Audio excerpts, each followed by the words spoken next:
கர்த்தருடைய பரிசுத்த நாமத்திற்கு மிகுந்த மகிமை உண்டாவதாக. இந்த மாதத்தின் வாக்குத்தத்தம் எரேமியா 31 14வது வசனத்தின் கடைசி பகுதியை வாசிக்கிறேன். என் ஜனங்கள் நான் அளிக்கும் நன்மையினால் திருப்தி ஆவார்கள் என்று கர்த்தர் சொல்லுகிறார். ஆசாரியர்களுக்கு கொழுமை, ஜனங்களுக்கு நன்மை, இந்த இரண்டும் இந்த மாதங்கள் தேவன் நம்மளுக்கு கொடுக்கிற ஒரு மிகப்பெரிய சிறந்த ஆசீர்வாதமாய் காணப்படுகிறது. இந்த வசனத்தில் கடைசி பகுதியிலிருந்து நான் வர ஆசைப்படுகிறேன். மேல் பகுதியிலிருந்து வராமல் கீழ்ப்பகுதியிலிருந்து ஒவ்வொரு வார்த்தையாக ஆண்டவர் இடைபடுவார் என்று கர்த்தருக்குள் விசுவாசிக்கிறேன். அதன் அடிப்படையில இன்றைக்கு திருப்தி ஆவார்கள். நாம் திருப்தி அடைய நாம் என்ன செய்ய வேண்டும்? இன்றைய மெசேஜ், நாம் திருப்தி அடைய நாம் என்ன செய்ய வேண்டும்? இன்றைக்கு மனிதர்களை எடுத்துக்கொண்டால், எந்த காரியத்தை எடுத்துக்கொண்டாலும் திருப்தி என்பது ஒரு மிகப்பெரிய கேள்விக்குறியாய் காணப்படுகிறது. வேதமே சொல்லுகிறது, திருப்தி அடையாத இரண்டு உண்டு. தா என்று சொல்லுகிறவர்களும் உண்டு. எத்தனையோ தேவ மனிதர்கள் தங்களுடைய ஆவிக்குரிய வாழ்க்கையிலே திருப்தியற்றவர்களாய் போய் கொண்டிருக்கிறார்கள். எப்படி இருக்கிறீங்கன்னு கேட்டா, நல்லா இருக்கிறேன் அப்படின்னு சொல்லுவதற்கும் நல்லா இருக்கிறேன் அப்படின்னு சொல்லுவதற்கும் வித்தியாசம் உண்டு. திருப்தி அடைந்தவன் தேன்கொட்டை மிதிக்கிறான் என்று வேதம் சொல்லுகிறது. திருப்தி அடைந்த மனிதர்களும் உண்டு, திருப்தி அடையாதவர்களும் உண்டு. ஒரு தேவ பிள்ளையினுடைய வாழ்க்கை ஒரு திருப்தி அடைந்த வாழ்க்கையா இருக்க வேண்டும். நான் எவ்வளவோ ஜெபித்து பார்த்துட்டேன், எனக்கு ஒரு மன திருப்தி இல்லை அப்படின்னு சொல்லுகிற மனிதர்கள் இன்றைக்கு அநேகம். நான் எவ்வளவோ போராடி பார்த்துட்டேன், என் வாழ்க்கையில நல்ல ஒரு திருப்தியான ஒரு வாழ்க்கை இல்லை. எவ்வளவோ ஆலயத்திற்கு போய் பார்த்துட்டேன், என்னுடைய வாழ்க்கையில திருப்தி அடையவே முடியல. நம்மளுடைய வாழ்க்கையை மட்டுமல்ல, உலகத்தாரை கூட சிலருடைய ஜீவியங்களை கவனித்து பார்ப்பீர்களானால், அவர்கள் திருப்தி அடைவதற்காக, தங்களை திருப்தி ஆக்கிக் கொள்வதற்காக சிலர் மதுபானத்தை நாடுகிறார்கள், சிலர் போதை வஸ்துகளை நாடுகிறார்கள், சில கைகளினால் கரங்களினால் மற்ற வேலைகளினால் செய்யப்பட்ட விக்கிரகங்களை நாடி அதன் நிமித்தம் திருப்தி அடைந்து கொள்கிறார்கள். சிலர் பாவம் செய்து அதிலே ஒரு திருப்தி அடைந்து கொள்கிறார்கள். ஆனால் கிறிஸ்தவ பிள்ளைகளுக்கு, தேவ ஜனங்களுக்கு இவையெல்லாம் திருப்தியை கொடுக்காது, இவையெல்லாம் அதிருப்தியை கொடுக்கும் என்பதை ஒரு காலமும் மறந்து போய்விடக் கூடாது. திருப்தி அடைவதுதான் இன்றைக்கு மனிதனுடைய ஒரு மிகப்பெரிய கேள்விக்குறியாய் இருக்கிறது. எதை கொடுத்தாலும் இன்றைக்கு போதும் என்கிற அந்த மனநிலைமை தேவ ஜனங்களுக்குள் இல்லாத ஒரு சூழ்நிலை காணப்படுகிறது. பவுல் இப்படியாக ஒரு அறிக்கையை விடுகிறார் தன்னுடைய சபைகளுக்கு. போதும் என்கிற மனதுடன் கூடிய தேவ பக்தியே மிகுந்த ஆதாயம். ஆனால் அதே வேதம் தான் சொல்லுகிறது திருப்தி அடைய வேண்டும் என்று சொல்லி. போதும் என்கிறது தான் ஒரு திருப்தி. எனக்கு போதும், நான் நல்லா திருப்தியா சாப்பிட்டேன், போதும் நல்லா திருப்தியா எனக்கு பணங்கள் கிடைச்சிருச்சு, எனக்கு போதும் திருப்தியா நான் நல்லா வேலை செஞ்சுட்டேன், என் குடும்பத்திற்கு என் மனசாட்சிக்கு துரோகம் பண்ணாம என்னால என்னெல்லாம் முடியுமோ அந்த அளவுக்கு நான் திருப்தியா என் குடும்பத்திற்காக ஓடிட்டேன், நான் போனேன், நல்ல என்னை திருப்தியானைய கவனிச்சு அனுப்புனாங்க, நான் திருப்தியா ஆண்டவருக்காய் ஊழியம் செய்தேன். இந்த திருப்தி என்பதுதான் கடைசி மனிதனுடைய வாழ்க்கையின் ஒரு அங்கமாய் காணப்படுகிறது. போதும் என்கிற அந்த மனநிலைமை எப்பொழுது வருகிறது என்றால், எப்பொழுது ஒரு மனிதன் திருப்தி அடைகிறானோ அப்பொழுதுதான் போதும் என்கிற அந்த மனநிலைமை வருகிறது. அப்ப நம்ம திருப்தி அடைந்துட்டோமா? நம்மளுடைய வாழ்க்கை ஓவர்ஃப்ளோ ஆயிடுச்சா? நம்மளுடைய வாழ்க்கையில ஒரு திருப்தியை நாம் சந்தித்து விட்டோமா? சிலருடைய மனக்குமுறல், எவ்வளவுதான் பிரயாசப்பட்டாலும் திருப்தியா இருக்க முடியல, எவ்வளவுதான் ஓடினாலும் எனக்கு திருப்தியான சம்பாத்தியம் கிடைக்க மாட்டேங்குது, எவ்வளவுதான் சாப்பிட்டாலும் சாப்பாட்டுல எனக்கு ஒரு திருப்தி இல்லை, எவ்வளவுதான் ஆண்டவருக்காக ஜெபித்தாலும் அந்த ஜெபத்துல ஒரு திருப்தி காணப்பட மாட்டேங்கிறது, நான் எவ்வளவுதான் ஆண்டவருடைய ஊழியத்திற்கு என்று கொடுத்தாலும் அதுல எனக்கு ஒரு மன நிறைவு, திருப்தி என்கிற அந்த மன நிறைவு எனக்கு வரமாட்டேங்குது. இன்றைக்கு கிறிஸ்தவ வட்டாரத்தில் மறைமுகமாக மனதளவிலே போராடி கொண்டிருக்கிற ஒரு வல்லமைதான் இந்த காரியம். திருப்தி அடைய முடியாமல் ஜனங்கள் திகைத்து கொண்டிருக்கிறார்கள். ஆனால் இந்த மதியான பொழுதிலே வந்திருக்கிற இந்த வார்த்தையை கேட்கிற உங்களுக்கும் எனக்கும் தேவன் அழகான ஒரு மனக்கண்களை திறந்தருளும்படி தேவன் ஒரு வழிவாய்ப்பை கொடுத்திருக்கிறார். நீங்களும் நானும் திருப்தி அடைய என்ன செய்ய வேண்டும் என்பதை ஆவியானவர் இன்றைக்கு கற்றுத்தர போகிறார். ரொம்ப இல்ல, 2 பாயிண்ட், அதுக்கு மேல முடிந்தால் 3 பாயிண்ட், இல்லைன்னா 2 பாயிண்டோட நம்ம திருப்தி அடைவதற்கு நம்ம என்ன செய்யணும், திருப்தி அடைவதற்கு ஒரு மன நிறைவை பெற்றுக் கொள்வதற்கு நம்ம என்ன செய்ய வேண்டும் என்று சொல்லி இன்றைக்கு நம்ம தியானிக்க போகிறோம். ஜெபத்தோடு ஆண்டவருடைய வார்த்தையை கேளுங்கள். நிச்சயமாய் ஆண்டவர் இந்த வார்த்தையின் மூலமாய் உங்கள் மத்தியில என் மத்தியில இடைபடுவார் என்று கர்த்தருக்குள் விசுவாசிக்கிறேன். முதலாவது ரூத்தின் புஸ்தகம் 2ஆம் அதிகாரம் 18வது வசனம். ரூத்தின் புஸ்தகம் 2ஆம் அதிகாரம் 18வது வசனத்தை உங்களுக்காக வாசிக்கிறேன். அவள் அதை எடுத்துக்கொண்டு ஊருக்கு வந்தாள். அவள் பொறுக்கினதை அவளுடைய மாமி பார்த்தால் தான் திருப்தியாய் சாப்பிட்டு மீதம் வைத்ததையும் எடுத்து அவளுக்கு கொடுத்தாள். தான் திருப்தியாய் சாப்பிட்டதை, இங்கு ரூத்தினுடைய ஒரு நிகழ் சம்பவத்தை நாம் வேதத்திலே வாசித்தறிய முடியும். அவள் திருப்தி அடைந்தாள் என்று வேதம் ரூத்தை ஒரு அடையாளப்படுத்தி காண்பிக்கிறது. இந்த ரூத்தினுடைய வாழ்க்கை திருப்தி அடைய அவள் செய்த காரியம்தான் என்ன? நம்மளுடைய வாழ்க்கை திருப்தி அடைய நம்ம என்ன செய்யணும்? நம்மளுடைய ஜீவியம் திருப்தி உள்ளவர்களா இருக்க நம்ம என்ன செய்ய வேண்டும்? நம்மளுடைய வாழ்க்கையிலே நாம் திருப்தி அடைய நாம் என்ன செய்ய வேண்டும் என்று இன்றைக்கு ஆவியானவர் கற்றுத்தர போகிறார். காரணம் இல்லாமல் ஒரு மனிதன் திருப்தியை அடைந்து விட முடியுமா? மன நிறைவை அடைந்து விட முடியுமான்னு கேட்டா கண்டிப்பா முடியாது. எல்லா ஆசீர்வாதங்களும் ஒரு நிபந்தனைக்கு உட்பட்டது என்பதை ஒரு காலம் மறந்து போயிடக்கூடாது. கர்த்தர் வருகிறார், உங்களை ஆசீர்வதிக்கிறார்னா தயவு செய்து நம்பாதீங்க. அதற்கு பின்பதாக தேவன் நிச்சயமாய் ஒரு நிபந்தனையை வைத்திருப்பார். ஆதியாம் 12:2 சொல்லும் பொழுது, நான் உன்னை ஆசீர்வதிக்கவே ஆசீர்வதிப்பேன். எப்பொழுது? உன் தகப்பன் வீட்டையும் உன் இனத்தாரையும் உன் ஜனத்தாரையும் விட்டுட்டு வா, நான் உன்னை ஆசீர்வதிக்கேன், உன்னை பெருமைப்படுத்துவேன் என்று கர்த்தர் சொன்னார். உபாகமம் 28ஆம் அதிகாரத்தை வாசித்து பார்க்கும் பொழுது, இவைகளை செய்தால் இவைகளை ஆசீர்வதிப்பேன், இவைகளை செய்யாவிட்டால் இவைகளை நிமித்தம் நான் உன்னை சபிப்பேன் என்று ஆண்டவர் சொல்கிறார். எனவே எந்த ஒரு காரியமும் ஆசீர்வாதங்களும் நிபந்தனைகளுக்கு உட்பட்டது என்பதை மறந்துவிட வேண்டாம். அப்படியானால் ரூத்தினுடைய வாழ்க்கை ஏன் திருப்தி அடைந்தது? அவளுடைய வாழ்க்கை திருப்தி அடைவதற்கான காரணம் தான் என்ன? அவளுக்கு தேவன் என்ன நிபந்தனையை கொடுத்திருந்தார்? ரூத்தின் புஸ்தகம் 1ஆம் அதிகாரத்தை நாம் வாசித்து பார்க்கும் பொழுது, ரூத்தின் புஸ்தகம் 1ஆம் அதிகாரம் 1வது வசனம், நியாயாதிபதிகள் நியாயம் விசாரித்து வரும் நாட்களிலே தேசத்திலே பஞ்சம் உண்டாயிற்று. அப்பொழுது யூதாவில் உள்ள பெத்லெகேம் ஊரானாகிய ஒரு மனுஷன் தன் மனைவியோடும் 2 குமாரரும் கூட மோவாப் தேசத்திலே போய் சஞ்சரித்தான். இந்த ரூத் என்பது மோவாப் தேசத்தின் ஸ்திரீ என்பதை மறந்து போய்விடக் கூடாது. இந்த ரூத்தினுடைய ஆரம்பம் எங்கு இருக்கிறது என்றால், அவர் மோவாப் தேசத்திலே வாழ்ந்தவள். இந்த மோவாப் தேசம் என்பது ரூத்தின் புஸ்தகம் 2ஆம் அதிகாரம் 11வது வசனம் சொல்லுகிறது. ரூத்தின் புஸ்தகம் 2ஆம் அதிகாரம் 11வது வசனத்தை 10வது வசனத்தை வாசிக்கிறேன். அப்பொழுது அவள் தரையிலே முகங்குப்புற விழுந்து வணங்கி, நான் அந்நிய தேசத்தாளா இருக்க நீர் என்னை விசாரிக்கும்படி என்று வேதத்திலே வாசிக்கிறோம். அப்படியானால் இந்த ரூத்தினுடைய வாழ்க்கை அந்நிய தேசத்தால் என்று சொல்லுகிறது. இவள் ஒரு அந்நியனாய் காணப்பட்டால் என்பதை மறந்துவிடக் கூடாது. கர்த்தருடைய நாமத்திற்கு மகிமை உண்டாவதாக. அந்நிய ஸ்திரீயாகிய இவளுடைய வாழ்க்கை எப்படி திருப்தி அடைந்தது? இப்பதான் காரியத்திற்கு வருகிறேன். நீங்களும் நானும் திருப்தி அடையணும்னா முதலாவது மோவாப்பை விட்டு பெத்லெகேமுக்கு கிளம்பி வாங்க. மோவாப்பை விட்டு பெத்லெகேமுக்கு வந்தால்தான் கர்த்தர் உங்களையும் என்னையும் திருப்தி அடைய செய்வார். கடந்த மாதத்துல நீங்கள் மோவாப்ல இருந்திருக்கலாம். மோவாப்புக்கு டிராவல் பண்ணி போய்கிட்டு இருந்திருக்கலாம். இல்ல போற வழியிலே சோர்வடைந்து நீங்கள் உட்கார்ந்து இருக்கலாம். பெத்லெகேமை விட்டு மோவாபிற்கு போவதற்கு உங்களுக்கு என்ன தீங்கு சம்பவித்தது?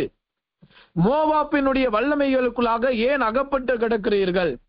மோவாப்பின் மனிதனோடு மனுஷர்களோடு உங்களுடைய ஐக்கியம் காணப்படுவது என்ன? பெத்லெகேமை விட்டு மோவாப்பிற்கு ஏன் போக வேண்டும்? எருசலேமில் இருந்து எரிகோவுக்கு ஒரு மனிதன் திரும்பினானே, அவனுடைய வாழ்க்கையை சம்பவித்ததை நீங்கள் மறந்து போய்விடக் கூடாது. மோவாப் ஸ்திரீ பெத்லெகேமுக்கு வந்தால் அதனால் அவளுடைய வாழ்க்கை திருப்தியை அடைந்தது. இந்த ரூத்தினுடைய வாழ்க்கை ஆரம்பிக்கும் பொழுது 2 மருமக்கள்கள் நகோமிக்கு காணப்பட்டார்கள். ஓர்பால் தன்னுடைய தேசத்தோடு மோவாப் தேசத்தோடு போய் சேர்ந்து விட்டாள். ஆனால் ரூத் பெத்லெஹேமுக்கு வந்தபடியினால் அவளுடைய வாழ்க்கை ஆசீர்வாதமாக மாறினது. அவளுடைய வாழ்க்கை திருப்தி அடைந்தது. மோவாப் தேசத்தில் இருந்து பெத்லெஹேமுக்கு வாருங்கள் என்று ஆண்டவர் இந்த மதியான பொழுதிலே உங்களையும் என்னையும் அழைக்கிறார். உங்களுடைய வாழ்க்கையில ஒரு மன நிறைவை அடைய வேண்டுமானால், ஒரு திருப்தியை அடைய வேண்டுமானால், மோவாப் தேசத்திலிருந்து புறப்படுங்கள். முதலாவது மோவாப் தேசத்தை உதறிவிடுங்கள். நீங்கள் அங்கு இருக்க வேண்டிய ஆட்கள் கிடையாது. நீங்கள் அமர்ந்திருக்க வேண்டிய இடம் அது அல்ல. நீங்கள் ஐக்கியப்பட்டு இருக்க வேண்டிய இடம் அது அல்ல. நாம் குடிகொண்டிருக்க வேண்டிய இடம் மோவாப் தேசம் அல்ல. நாம் அந்த இடத்துல போய் தங்கி தாபரிப்பது தேவனுடைய தீர்மானம் அல்ல. கர்த்தர் உங்களை பெத்லெஹேமிலே வைத்திருக்கிறார். கர்த்தர் உங்களை அவருடைய இடத்திலே வைத்திருக்கிறார். இன்றைக்கு ஏன் இந்த பெத்லெஹேமை விட்டுவிட்டு மோவாப் தேசத்திலே போய் அமர்ந்திருக்கிறோம்? எனக்கருமையான தேவனுடைய ஜனமே, நீங்களும் நானும் மோவாப் தேசத்தை விட்டு விட்டு வருவோமானால் எங்க வரணும்? பெத்லெஹேமுக்கு வரணும். பெத்லெஹேமுக்கு வந்தாதான் கர்த்தர் உங்களையும் என்னையும் அவர் திருப்தியாய் ஆசீர்வதிக்க முடியும். பெத்லெஹேமுக்கு வாருங்கள் என்று ஆண்டவர் அழைக்கிறார். இந்த மோவாப் தேசம் என்றால் என்ன? அதை முதலாவது நம்ம அறிந்து கொள்ளணும். பெத்லெஹேம் என்றால் என்ன? அதையும் நாம் அறிந்து கொள்ள வேண்டும். மோவாப் தேசம் என்றால், மோவாப் என்ற ஒரு மனிதனால் உண்டாக்கப்படுகிற ஒரு காரியமாய் காணப்படுகிறது. ஆதியாகமம் 19ஆம் அதிகாரம் 3வது வசனத்தை வாசித்து பார்க்கும் பொழுது, லோத்துவினால் தன் மூத்த மகளுக்கு பிறக்கிற மகன் தான் இந்த மோவாப். அவனால் உண்டாக்கப்படுகிற தேசம் தான் இந்த மோவாப் தேசம். அப்படியானால் இது ஒரு தவறுதலான பாவத்தினால் உண்டாக்கப்பட்ட இடம். எத்தனை நாட்கள் பாவத்தினால் உண்டாக்கப்பட்ட இடத்துல இருப்பீர்கள்? கடந்த 6 மாதங்கள் நம்மளுக்கு கர்த்தர் வாய்ப்பை கொடுத்தது போதாதா? எனக்கருமையான தேவனுடைய ஜனமே, தவறுதலான இடத்திலே அமர்ந்திருந்தது போதும் என்று ஆண்டவர் சொல்லுகிறார். தேவையில்லாத இடத்திலே அமர்ந்திருந்தது போதும். மோவாப் என்பது அது ஒரு பாவம் செய்யப்பட்டு பாவத்தின் மகனால் உண்டாக்கப்படுகிற ஒரு இடமாய் காணப்படுகிறது. அப்பேற்பட்ட தவறுதலான இடத்திலே அமர்ந்திருக்க ஆண்டவர் பிரியம் கொள்ளவில்லை. பாவத்தை விட்டுவிட்டு ஓடி வாருங்கள். உலகத்தை விட்டுவிட்டு ஓடி வாருங்கள். அநியாயமான பாவ சந்தோஷங்களை மோசே வெறுத்தான் என்று வேதம் சொல்லுகிறது. இந்த மோவாப்பிற்கு நகோமியின் குடும்பத்தாரி ஏன் புறப்பட்டு போனாங்க? அதே ரூத்தின் புஸ்தகம் 1ஆம் அதிகாரம் சொல்லுகிறது, பெத்லெஹேமில் மிகுந்த பஞ்சம் உண்டாயிற்று. பெத்லெஹேம் என்றால் என்ன அர்த்தம்? அப்பத்தின் வீடு. இயேசு பிறந்த இடம்தான் இந்த பெத்லெஹேம். இந்த கிறிஸ்தவ மார்க்கத்திற்குள் வந்த பின்பு, இந்த கிறிஸ்தவ ஐக்கியத்திற்குள் வந்த பின்பு, நீங்களும் நானும் மோவாப்பை நோக்கி போவது தேவனுடைய சித்தமாய் காணப்படவில்லை. ஏன் போனாங்க? பஞ்சம் உண்டாயிருந்தபடினால். பஞ்சம் என்பது எதை காண்பிக்கிறது? உபத்திரவத்தை காண்பிக்கிறது. இந்த கிறிஸ்தவ மார்க்கத்திற்கு வந்த பின்பு சின்னதா ஒரு உபத்திரவம் வந்துட்டா உடனே நம்ம இங்க இருந்து நம்மளுக்கு எது நன்றாய் தோணுகிறதோ அங்க போயிடணும். ஆபிரகாமோடு லோத்து இருந்தான். அந்த லோத்திற்கு சோதோம் தான் கர்த்தரின் தோட்டம் போல தெரிந்தது. உடனே சோதோமுக்கு போயிட்டான். அங்க என்ன பிரச்சனை இருக்கிறது, அங்க என்ன சம்பவிக்க போகிறது எதுவுமே தெரியல. தரிசனம் இல்லாத மனிதர்கள். எனக்கருமையான தேவனுடைய ஜனமே, இந்த நேரத்தில் ஆண்டவர் உங்களை பார்த்து சொல்லுகிறார், மோவாப்பை விட்டு பெத்லெஹேமுக்கு திரும்பி வாருங்கள் என்று ஆண்டவர் அழைக்கிறார். நீங்கள் மன நிறைவை அடைய வேண்டுமானால், ஒரு திருப்தியுள்ள ஒரு வாழ்க்கையை வாழ வேண்டுமானால், வெறுமை நீங்கி செழிப்பு உண்டாக வேண்டுமானால், குறைவு நீங்கி நிறைவு உண்டாக வேண்டுமானால், காய்ந்து போன அனுபவங்கள் நீங்கி துளிர்க்கிற அனுபவம் உண்டாக வேண்டுமானால், ஒன்றுமில்லாத சாபத்தின் வாழ்க்கை நீங்கி ஆசீர்வாதமான வாழ்க்கை மாற வேண்டுமானால், மோவாப்பை விட்டுவிடுங்கள். பஞ்சம் என்பது கொடிதாய் இருந்தது. சின்ன ஒரு உபத்திரம் வந்துட்டா உடனே இந்த கிறிஸ்தவ மார்க்கத்தை விட்டு போயிடணும். உபத்திரவத்திலே பொறுமையா இருங்கள் என்று வேதம் சொல்லுகிறது. நான் உபத்திரவப்பட்டதும் அது பிரமாணங்களை நான் கற்றுக்கொண்டேன் என்று பக்தன் பாடுகிறான். இயேசுவிற்கு உபத்திரவம் உண்டு. உபத்திரத்தின் வழியாகவே தங்களுடைய சரீரத்தை அடக்கி ஒடுக்கி இடுக்கமான வாசல் வழியில் உட்பிரவேசிக்கிறவர்கள் சிலர் என்று வேதம் நம்மளுக்கு போதிக்கிறது. உபத்திரவப்படுவதற்காக தான் தேவன் உங்களையும் என்னையும் இந்த மார்க்கத்திற்கு அழைத்தார் என்பதை மறந்து போய்விடக் கூடாது. கர்த்தருக்காக உபத்திரவப்படுகிறவர்களை தேவன் தேடிக்கொண்டிருக்கிறார். கிறிஸ்துவின் சரீரத்தின் உபத்திரவத்தில் குறைவானதை எங்கள் சரீரத்தில் நாங்கள் சுமர்ந்து தீர்க்கிறோம் என்று பவுல் நிருபங்களுக்கு எழுதுகிறார். அவ்வளவு அடிபட்டார், அவ்வளவு காயப்பட்டார், அவ்வளவு நொறுக்கப்பட்டார். ஆனால் அவ்வளவு காயங்களிலேயும் அவ்வளவு உபத்திரவங்களிலேயும் குறைவு உண்டு என்று பவுல் சொல்லுகிறார். அந்த குறைவுகளை தேவன் நம் மூலமாய் நிறைவாக திட்டம் அவர் செய்து வைத்திருக்கிறார் என்பதை மறந்து போய்விடக் கூடாது. சின்னதா வீட்டுல ஒரு உபத்திரம் வரட்டும், ஊழியத்துல ஒரு உபத்திரம் வரட்டும், பிள்ளைகள் மூலமாய் கணவன் மூலமாய் ஒரு சின்னத ஒரு உபத்திரம் வரட்டும், உடனே தேவனுடைய வீடு என்று கூட பாராமல் அப்பத்தின் வீடு இங்க இருந்தாதான் நீங்க போஷிக்கப்படுவீங்க, இங்க இருந்தாதான் உங்கள் தேவைகள் சந்திக்கப்படும், இங்க இருந்தாதான் நீங்கள் உங்களுடைய குடும்பத்தோடு சுகித்து இருக்க முடியும்.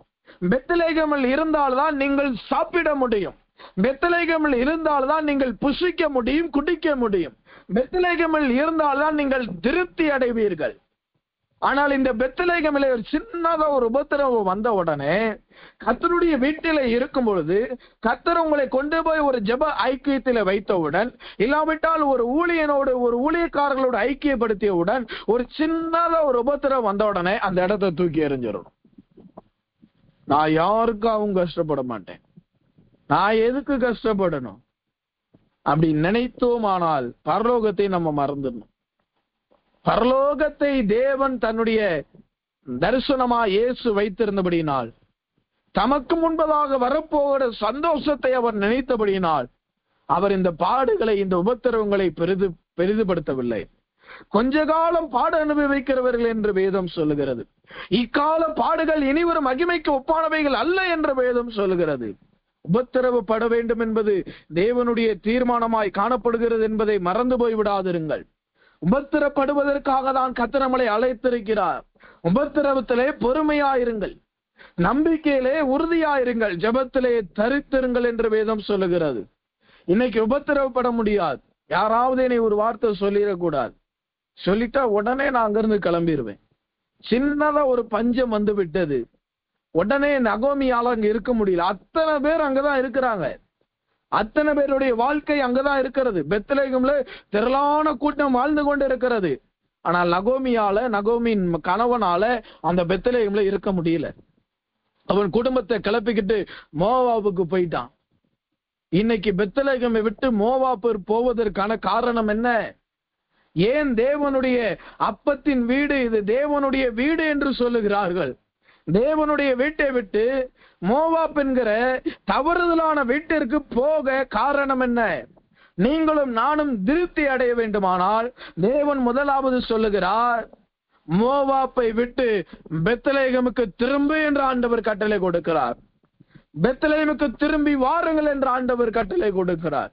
சிம்சோனுடைய வாழ்க்கையை கவனித்து பாருங்க சற்று. முதலாவது பள்ளத்தாக்குல இருந்தான், ரெண்டாவது தகப்பன் வீட்டுக்கு, தாய் வீட்டிற்கு, தன்னுடைய சொந்த வீட்டுக்கு வருகிறான். திரும்ப கொஞ்ச நாள் கழிச்சு பெலிஸ்தரை திம்னாவிற்கு போகிறான். திரும்பி கொஞ்ச நாள் கழிச்சு தகப்பன் வீட்டிற்கு வருகிறான். திரும்ப கொஞ்ச நாள் கோச்சுக்கிட்டு மாமனார் வீட்டுல போய் தங்குகிறான். திரும்ப அங்கிருந்து மாமனார் வீட்டுல சண்டை போட்டுட்டு திரும்ப இங்க அம்மா அப்பா வீட்டுக்கு வருகிறான். அங்க நிலையா இருந்தானா, அங்கேயும் நிலையா இருக்க முடியல. அங்கிருந்து காசாவிற்கு போகிறான். காசாலையாவது சும்மா இருந்தானா, காசாலையும் சும்மா இருக்க மாட்டாம திரும்ப இங்க மாமனார் வீட்டுல வந்து சண்டை போடுறான். திரும்ப அங்கேயும் சும்மா இருக்க முடியாம கடைசியில மலைக்கு ஓடி போய் தெளிலாள்கிட்ட போகிறான். தெளிலாள்கிட்ட போய் சும்மா இருக்க முடிந்ததா? அங்க போய் விடுகதையை வைத்து விளையாண்டு கொண்டே இருந்தான். கடைசியில் அவனுடைய ஜீவி எங்க முடிந்தது தெரியுமா? பெலிஸ்தியரோடு முடிந்து போய்விட்டது. விருத்த சேதனம் இல்லாதவர்களோடு, பரிசுத்தம் இல்லாதவர்களோடு, பாவிகளோடு தங்களுடைய ஓட்டத்தை முடித்தவன் தான் சிம்சோன். ஏன் இந்த காரியத்தை சொல்ற? உபத்திரவப்படுவது நல்லது.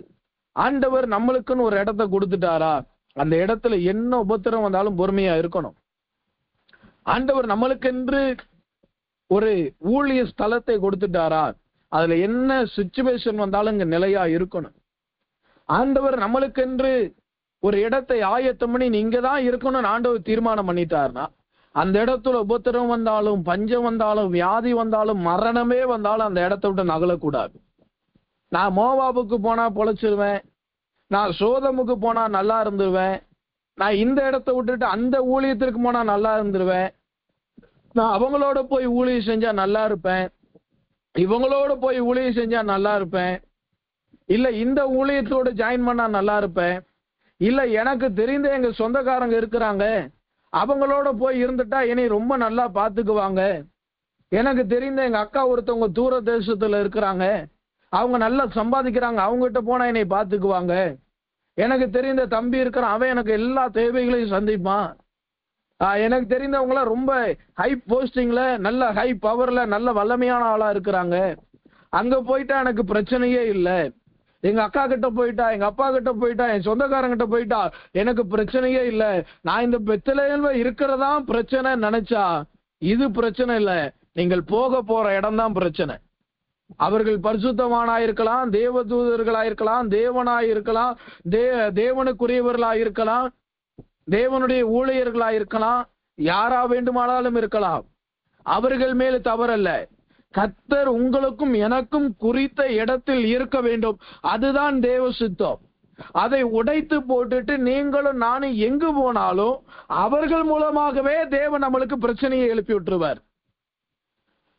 சாலமோனை சுற்றிலும் இருந்த ஜனங்கள் ஒரு பிரச்சனையும் பண்ணல, சுற்றிலும் அவனுக்கு எங்கும் இளைப்பாறுதல் உண்டாயிருந்தது. காரணம் என்ன? கர்த்தர் சொன்ன இடத்துல கர்த்தர் சொன்ன வேலையை செய்துகிட்டு இருந்தாப்ல. என்னைக்கு கர்த்தர் சொன்ன இடத்த விட்டுட்டு அங்கிட்ட இங்கிட்டும் சுத்தி பார்க்க ஆரம்பிச்சாரோ, என்னைக்கு கர்த்தர் சொன்ன வேலையை விட்டுட்டு ஆலயத்தை கட்ட விட்டுட்டு மறுமனைய ஆட்டிகளுக்கு வீடுகளை கட்ட ஆரம்பிச்சானோ, கோயில்களை கட்ட ஆரம்பிச்சானோ, அதே தேவன் அவனுக்கு சத்துருக்களை எழுப்ப ஆரம்பித்தார். உங்கள் பார்வைக்கு நலமானதை செய்யாதிருங்கள்.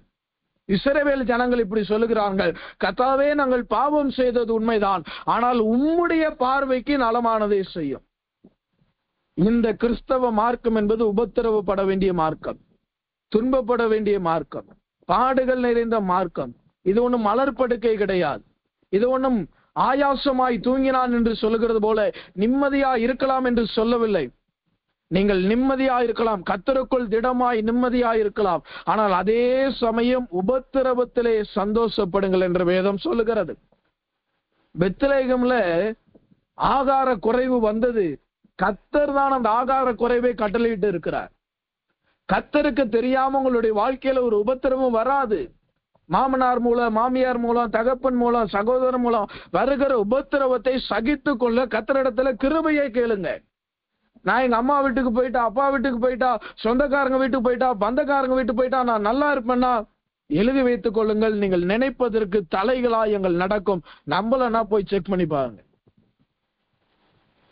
இன்னைக்கு அநேகருடைய வாழ்க்கை தேவன் கொடுத்த இடத்தை விட்டுவிட்டு அங்கும் இங்கும் அலைந்து திரிகிற ஒரு ஆகாயத்து பறவையை போல காணப்பட்டு கொண்டிருக்கிறோம். தேவனுடைய சித்தத்திற்கு மீறின இடங்களுக்கு போகிறோம்.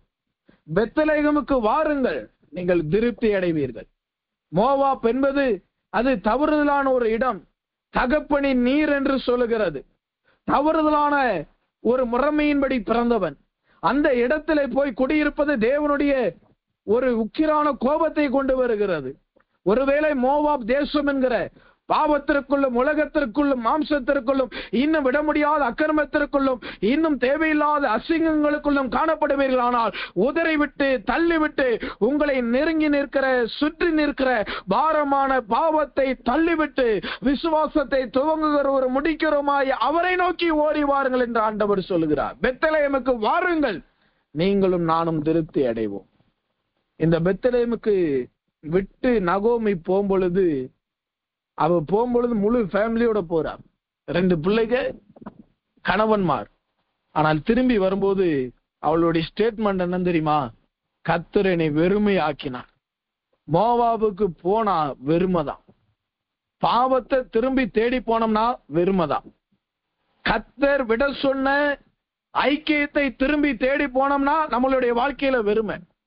கர்த்தர் வேண்டாம் என்று தள்ளி வைத்த எந்த காரியத்தை நாம் கையில் எடுப்போமானால் கர்த்தரே நம்மளை வெறுமையாக்கி போட்டு விடுவார். மோவாபுக்கு ஏன் போகணும்? பெத்லகேம்ல தான் இயேசு இருக்கிறாரே. இது அப்பத்தின் வீடு, இது தேவனுடைய வீடு. தேவனை பார்க்கிறதை விட்டு வேறு எங்கு போகணும்? அப்சலோமை குறித்து வேதம் சொல்லுகிறது, அவன் எருசலேமிலே குடியிருந்தான், ஆனால் 2 வருஷம் தகப்பனுடைய முகத்தை பாராமல் இருந்தானாம். எருசலேம்ல குடியிருந்துகிட்டும் இயேசுவினுடைய முகத்தை பார்க்காதவர்கள் உண்டு. ஆனால் எருசலேமில் இருக்கிற வரைக்கும் அவன் ஜீவனோடு இருந்தான். பெத்லகேம்ல இருங்க, கர்த்தர் உங்களை திருப்தியாக மாற்றுவார். இந்த ரூத் மோவாப்பை விட்டு ஓர்வாள் ஓடியே போயிட்டாங்க. எனக்கு என் ஜனம் முக்கியம், எனக்கு என் ஜென்ம ஜனம் முக்கியம், எனக்கு என் தகப்பன் வீடு முக்கியம், எனக்கு என் தாய் வீடு முக்கியம், எனக்கு என் சொந்த பந்தங்கள் முக்கியம், எனக்கு கணவன் இல்லை, நான் மாமியாருக்கெல்லாம் பாதுகாப்பா இருக்க முடியாது, ஓடியே போயிட்டாங்க. அழுதா. ஆனால் அந்த அழுகை உண்மை இல்லை. குறிப்பிட்ட நேரம் வந்தோடனே கழட்டி விட்டாங்க. ஆண்டவரை உங்கள் தேவைக்கென்று பயன்படுத்தக்கூடாது. இம்மைக்காக மாத்திரம் கிறிஸ்துவை பயன்படுத்துவோமானால் எல்லா மனிதனிலும் பரிதபிக்கக்கூடிய நிலவரம் நம்மளுக்கு வரும். பரலோக சிந்தையுள்ளவர்களாயிருங்கள். கர்த்தர் நம்மளுக்கு முன்பதாக வைத்திருக்கிற அந்த பரலோகத்தின் நினைவுகளை நினைத்து பாருங்கள். ரூத்தினுடைய வாழ்க்கை நகோமிக்காக தன்னுடைய வாழ்க்கையை மாற்றினாள். நகோமிக்காக தன்னுடைய வாழ்க்கையை ரூத் அர்ப்பணித்தபடியினால் கர்த்தர் ரூத்திற்காக தன்னுடைய வரலாறையே அர்ப்பணித்து விட்டார், தன்னுடைய சந்ததியவே அர்ப்பணித்து விட்டார். எனக்கு அருமையான தேவனுடைய ஜனமே, மோவாப்பை விட்டு எப்ப எழும்ப போகிறோம்? 7வது மாதத்தின் துவக்கத்திலே கர்த்தர் சொல்லுகிறார், மோவாப்பை விட்டு வெளியே வாருங்கள். பெத்லகேமில் இருக்க வேண்டிய நீங்கள், தேவனுடைய வீட்டில் இருக்க வேண்டிய நீங்கள், தேவனோடு ஐக்கியப்பட்டு இருக்க வேண்டிய நீங்கள், தேவனோடு சம்பந்தம் கலக்க வேண்டிய நீங்களும் நானும் மோவாப்போடு ஐக்கியம் வைத்திருப்பது என்ன? பாவத்தோடு ஐக்கியம் வைத்திருப்பது என்ன? உலக பிரகாரமான ஆடம்பரங்களோடு ஐக்கியம் வைத்திருப்பது என்ன? உலகத்தின் காரியத்தோடு ஐக்கியம் வைத்திருப்பது என்ன? கிறிஸ்துவின் அன்பை விட்டு உலகத்தின் அன்போடு ஐக்கியப்பட்டு இருப்பது என்ன என்று ஆண்டவர் கேட்கிறார். திரும்பி வாருங்கள் என்ற ஆண்டவருடைய வார்த்தையை பார்க்கிறேன். நீங்களும் நானும் திருப்தி அடைய வேண்டுமானால் திரும்பி வாருங்கள். பெத்லகேமுக்கு திரும்பி வர எத்தனை பேர் ஆயத்தப்படுகிறீர்கள்? எழுதி வைத்துக் கொள்ளுங்கள். பெத்லகேமுக்கு நகோமி திரும்பி வரும் பொழுது வெறுமையாயிருந்தாள். ஆனால் அதே ரூத்தின் புஸ்தகம் 4ஆம் அதிகாரம் சொல்கிறது, அவள் தாயானாள். ரூத்தின் மாமியார் நகோமி மட்டுமல்ல, ரூத்துமே ஒரு உயர்ந்த பதவிக்கு வருகிறார். திருப்தி உள்ள ஒரு வாழ்க்கையை தேவன் கொடுக்கிறார். நான் அந்நிய ஸ்திரீ என்று தன்னை தாழ்த்தினாள். உங்களையும் என்னையும் ஆண்டவர் எதிர்பார்க்கிற காரியம் என்ன? மோவாப்பிலே இருப்பீர்களானால் தேவனுக்கு நீங்களும் நானும் அந்நியர்களாய் காணப்படுவோம். தேவனுடைய அன்பிற்கு அந்நியர்களாய் காணப்படுவோம். தேவனுடைய திட்டத்திற்கு அந்நியர்களாய் காணப்படுவோம். தேவனுடைய வசனம் நம்மளுக்கு அந்நிய மார்க்கத்தாரர்களுக்கு பயன்படுத்துவது போல மாறிவிடுகிறது. எனக்கு அருமையான தேவனுடைய ஜனமே, முன்னே சத்துருக்களும் மனதிலே துர்க்குரியர்களும் பரதேசிகளும் அந்நியர்களுமாய் இருந்தோம் என்று பவுல் நிருபங்களுக்கு எழுதுகிறார். ஆனால் தேவனுடைய அபிஷேகம், தேவனுடைய அன்பு அவருடைய சொந்த குமாரத்திகளாய் அவருடைய சொந்த புத்திரர்களாய் நம்மளை மாற்றி இருக்கிறது. ஒரு காலத்தில் சத்துருக்களும் அந்நியராய் இருந்ததெல்லாம் போதும். இந்த 7வது மாதத்தில் என்னுடைய வீட்டிற்கு வா என்று ஆண்டவர் அழைக்கிறார். ஆண்டவருடைய சத்தத்தை எத்தனை பேர் செவி கொடுத்து கேட்டுக்கொண்டு இருக்கிறீர்கள்? இன்றைக்கு இரவிலே ஆண்டவர் வந்து அப்பத்தின் வீடாகிய பெத்லகேமுக்கு வாருங்கள், உன்னுடைய வாழ்க்கை முடிந்தது, பரலோகத்திற்கு வா என்று சொன்னார். எத்தனை பேர் பரலோக ராஜ்யத்திற்குள் பிரவேசிக்க ஆயத்தம் கொண்டு இருக்கிறோம்? யாருக்கு தெரியும் கர்த்தருடைய வருகை எப்பொழுது வரும் என்று யாரும் அறியார்கள். மோவாப்பிலே இருப்போமானால் குறைவுள்ள வாழ்க்கை, சபிக்கப்பட்ட வாழ்க்கை, மரணங்கள் நிறைந்த இடம் மோவாப். அங்க போனோடனே பிள்ளையை இழக்கிறான், கணவனை இழக்கிறான், சாப்பாட்டுக்கு எந்த இடம் நல்லதுன்னு நினைத்து போனாலோ அதே இடத்தை அவள் இழந்து போய் விடுகிறாள்.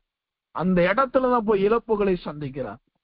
நீங்க எந்த இடம் ரொம்ப நல்லதுன்னு சொல்லி கர்த்தருடைய வார்த்தைக்கு மீறி, கர்த்தருடைய பார்வைக்கு மீறி, இதெல்லாம் கர்த்தர் பார்த்துக்குவாரு, என்னுடைய பலவீனம் கர்த்தருக்கு தெரியாதான்னு சொல்லி அப்படியே பாவத்தோட அட்ஜஸ்ட் பண்ணி போய்கிட்டே இருந்தீங்கன்னா ஒரு நாள் வரும், சோதோம் அக்கினியினால் சுட்டரிக்கிற நாட்கள் வந்தது போல, மோவாப்பில எல்லாவற்றையும் இழந்தது போல நாட்கள் வருவது போல நம்மளுக்கும் அந்த நாட்கள் வந்துவிடும். கர்த்தருடைய சிச்சையை அற்பமாக எண்ணாதே என்ற ஆண்டவருடைய வார்த்தையை பார்க்கிறேன். மோவாப்பை விட்டு திரும்புங்கள், பெத்லகேமுக்கு வாருங்கள். கடினமான உபதேசம் தான், ஆனால் இந்த உபத்திரத்தின் வழியாக தான் நாம் பூரணவானாக மாற முடியும். பெத்லகேமுக்கு வாருங்கள் என்று ஆண்டவர் அழைக்கிறார். மோவாப்பை விட்டு பெத்லகேமுக்கு வருவீர்களானால் ரூத்தை போல உங்களையும் என்னையும் தேவன் திருப்தியா இந்த மாதம் ஆசீர்வதிக்க போகிறார். 2வது, நாம் திருப்தி அடைய நாம் என்ன செய்ய வேண்டும்? மத்தேயு எழுதின சுவிசேஷ புஸ்தகம் 14ஆம் அதிகாரம் 20வது வசனம். மத்தேயு 14:20 வாசித்து பார்க்கும் பொழுது, எல்லாரும் சாப்பிட்டு திருப்தி அடைந்தார்கள்.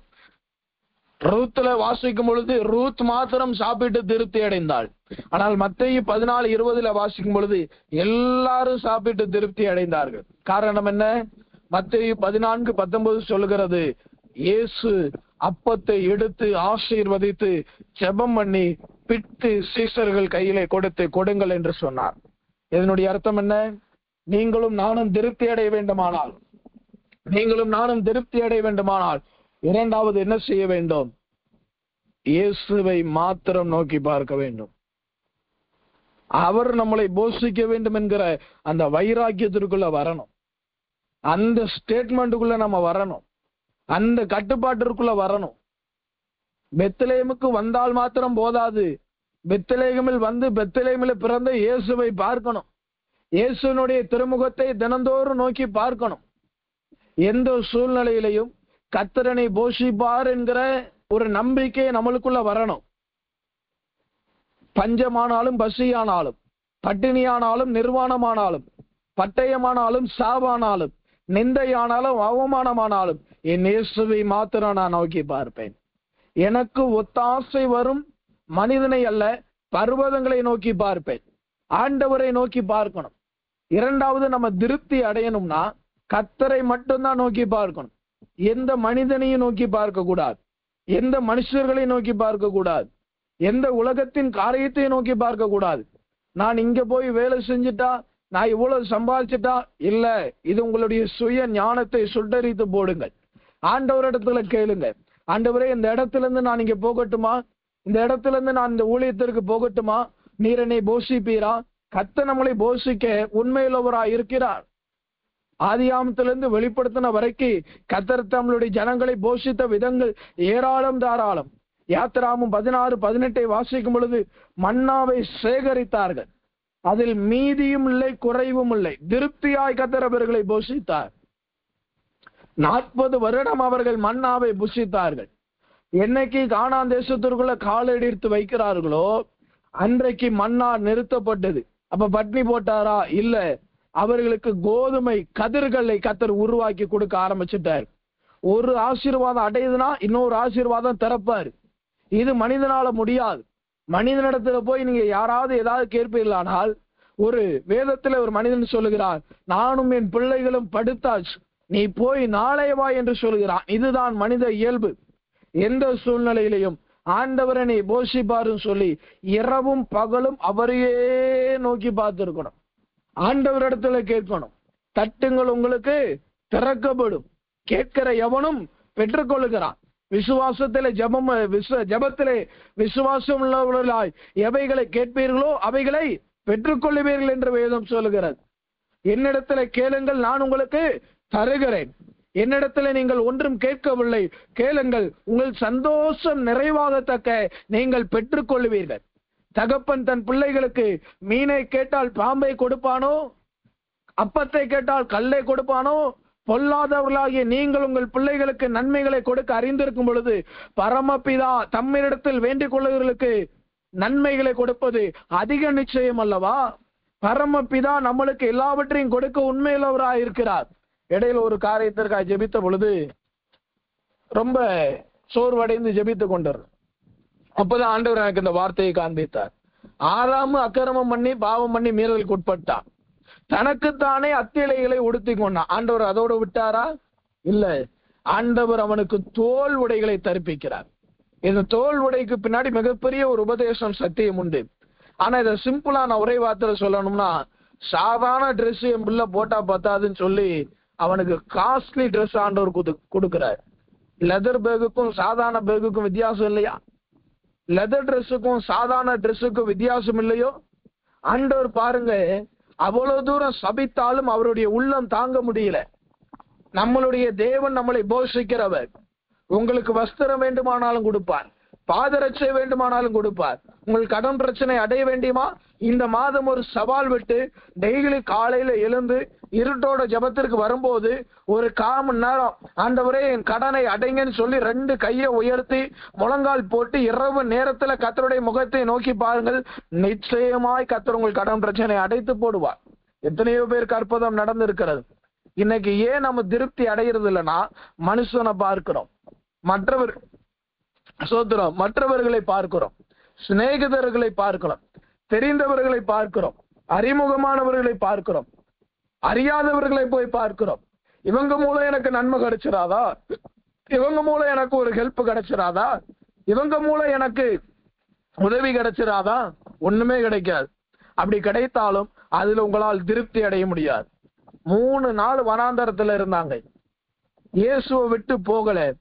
இயேசு அவர்களை திருப்தியாய் புசித்து வழி அனுப்பி வைக்கிறார். புசிக்க கொடுத்து திருப்தியாய் புசித்தார்கள். அவர்கள் எல்லாரும் திருப்தியா புசிக்கிற அளவிற்கு வருகிறது. ஒன்றுமில்லாத இடத்திலிருந்துதான் தேவன் எல்லாவற்றையும் உண்டாக்குவார். 5 அப்பம் 2 மீன்கள், ஒண்ணுமே இல்லை. ஏகப்பட்ட ஜனம், ஆயிரக்கணக்கான ஜனத்தை வெறும் 2 காரியத்தை கர்த்தர் கொண்டு அவர்களை போஷிக்கிறார். இயேசுவை விட்டு போகாதபடினால் அவர்கள் திருப்தியாய் புசித்தார்கள். எந்த சூழ்நிலையிலையும் பெத்லகேமுக்கு வந்த பின்பு, இயேசுவிற்குள் வந்த பின்பு, நான் ஊழியத்துல இருந்த பின்பு, நான் போய் வேலை செஞ்சு சம்பாதிச்சுக்கிறேன், எனக்கு வேலை செய்ய தெரியும், எனக்கு வேற காரியங்கள் தெரியும், நான் அங்க போனா திருப்தியா இருந்துருவேன், நான் இவங்களுக்கு அசிஸ்டண்டா இருந்தா திருப்தி ஆயிருவேன், நான் இந்த இடத்துல போய் ஊழியம் வேலை செஞ்சா திருப்தி ஆயிருவீங்க நீங்க நினைக்கவே நினைக்காதீங்க. இயேசுவை விட்டுட்டு எந்த காரியத்திற்கு போனாலும் உங்களால் திருப்தி அடைய முடியாது. மற்ற காரியங்கள் கிடைக்கும், ஆனால் அது எப்படி வருது எப்படி போகுதுன்னே தெரியாது. இன்னைக்கு அநேகருடைய வாழ்க்கை எப்படி பணம் வருது எப்படி போகுதுன்னே தெரியல. காரணம் என்ன? ஆண்டவர் ஏதோ கொடுக்கிறார். நீங்களும் நானும் இந்த உலகத்திலே கையேந்தி விட்டு வெக்கப்பட்டு விடக்கூடாது என்பதற்காக தேவன் தருகிறார். ஆனால் திருப்தி அடையல. காரணம் என்ன? இயேசுவை விட்டு வழி விலகிட்டோம். அவர்கள் எல்லாரும் 3 நாள் வனாந்தரத்துல இயேசுவோடு இருந்தபடினால் அவர்கள் திருப்தி அடைந்தார்கள். ஒத்தாசை வரும்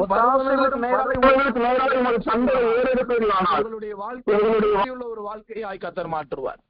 உங்களுடைய ஜீவியம் திருப்தியுள்ள ஒரு ஜீவியமாய் மாறும். எனக்கு அருமையான தேவனுடைய ஜனமே, முதலாவது நாம் பெத்லகேமுக்கு வருவோமானால் நம்மளுடைய வாழ்க்கை திருப்தியுள்ள வாழ்க்கையாய் கர்த்தர் மாற்றுகிறார். இரண்டாவது நம்மளுடைய ஜீவியம் இயேசுவை விட்டு வழிவிலகாம இருக்குமானால் நம்மளுடைய வாழ்க்கை திருப்தியுள்ள வாழ்க்கையாய் மாறுகிறது. இப்ப நீங்க தான் தீர்மானம் எடுக்கணும். இப்ப நான் தான் தீர்மானம் எடுக்கணும். நீங்கள் மோவாப்பை விட்டு வருவதற்கு நாம் ஆயத்தப்படுகிறோமா? பெத்லகேமுக்கு வருவதற்கு ஆயத்தப்பட்டுட்டோமா? எல்லா காரியத்தையும் விட்டுட்டு இயேசுவே என் கதி என்று சொல்லி அவரை பிடிப்பதற்கு ஆயத்தப்பட்டுட்டோமா? அப்படி ஆயத்தப்பட்டுட்டீங்கன்னா இன்னைக்கு கர்த்தர் உங்களை திருப்தி அடைய செய்ய போகிறார். கண்களை மூடுவோம். நல்ல ஒரு அபிஷேகத்திற்கு ஒப்பு கொடுங்க. இதுவரைக்கும் யாரெல்லாம் நீங்க நம்பி இருந்தீங்களோ, மனிதனை சார்ந்து கொள்வதை பார்க்கலாம் தெய்வத்தை சார்ந்து கொள்வது மேலானது. ஆண்டவரை நம்புங்க. இயேசுவை நம்பி வந்தவன் ஒருவனும் ஒரு காலம் வெட்கப்பட்டு போனதில்லை. எந்த காரியமா இருந்தாலும் இயேசு தர உண்மையுள்ளவராயிருக்கிறார். அவர்கள் மிகுதியாய் சேமித்தார்கள், அவங்களுக்கும் ஒண்ணு சேதம் வரல. குறைவாய் சேமித்தார்கள் மன்னாவை, அவர்களுக்கும் சேதம் வரல. இயேசுவின் இடத்தில் வந்த ஒவ்வொருவனுக்கும் ஒரு காலமும் சேதம் வராது.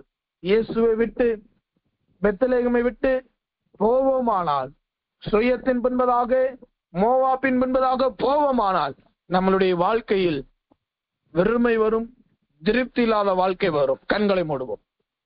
கண்களை மூடி ஜெபிப்போம். ஆண்டவரே, நீர் எங்களை திருப்தி அடைய வைக்க வேண்டும் என்பது தேவனுடைய தீர்மானம். ஆனால் திருப்தி அடைய விடாமல் நம்மளுடைய சுயம், சத்துருவின் யோசனைகள், ஆலோசனைகள் நம்மளை தடுத்து கொண்டு இருக்கிறதா? இப்ப தேவ சமூகத்துல ஒப்பு கொடுத்து ஜெபம் பண்ணுவோமா? எல்லாரும் கொஞ்ச நேரம் கண்களை மூடி கர்த்தருடைய சமூகத்துல பாரத்தோடு